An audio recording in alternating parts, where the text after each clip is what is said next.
So Rich, we've been back in training now a couple of weeks. How are people settling in? Yeah, no, it's been good.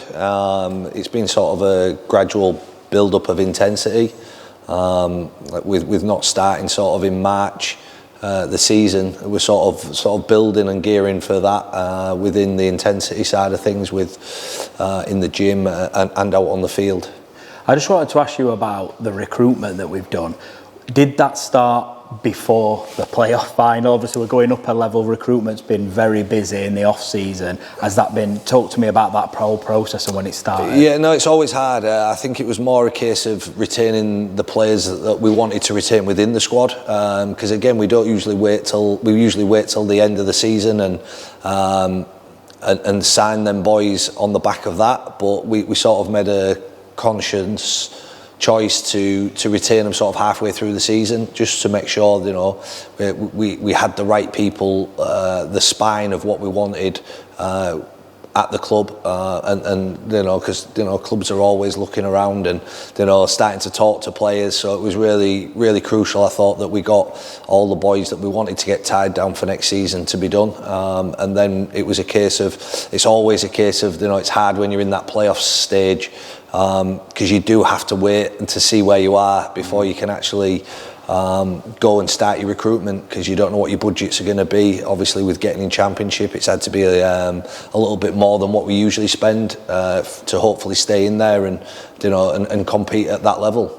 Do you tend to earmark certain players that you definitely want to bring in, or is it a matter of looking at what positions you want to strengthen first and then go and look what's available? Yeah, definitely. It's more positional than it is actual individuals, because you're late in, it's seeing who is available at that time in them areas that, you know, we feel that we could improve in, and be stronger as a group moving forward and in that next, you know, and within the Championship.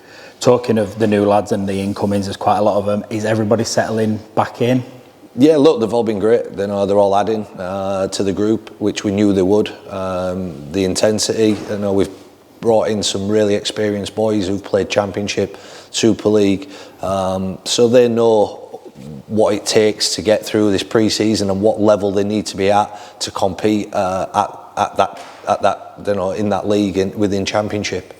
Will the lads have a break over Christmas, New Year, or is it continuing straight through to when we start friendlies in end of January? No, yeah, they are going to get a little bit of a break now. You know, we've been 6 weeks into pre-season, so they're going to get a week off with a home programme, leading into, you know, back in January, because the seasons are long when they start. You know, Championship, it's week in, week out, whereas I suppose League One, where we've been used to playing 1 or 2 weeks and having 2 or 3 weeks off at times, and you can give the boys a bit of time with the family and in them areas, but with Championship it's week in, week out, and so at this moment in time we feel that we can give the boys, you know, that time with the family and a bit of time off.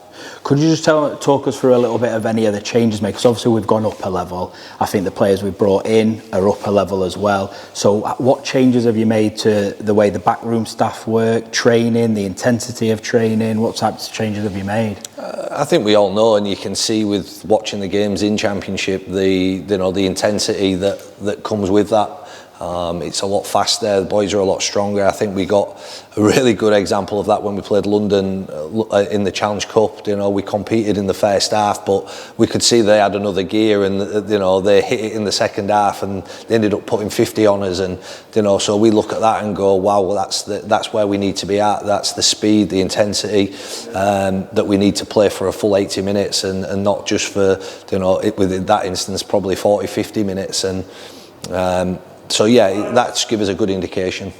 How do you attack this season going up a level? Do we get 5 games into the season and have a look at where we're at before we start talking about what you want to achieve from the season, or do you already have in mind where you want to be and what the aims and targets are? I think it's because it's such a tough competition and every week's a really tough game. We'll just be taking it week by week and review it that way, because you know, we feel like we need to start strong. You know, we have to start big. You know, the last thing we want to be doing is trying to play catch up within a really strong and tough competition. So we'll be making sure the boys are ready to go for round 1.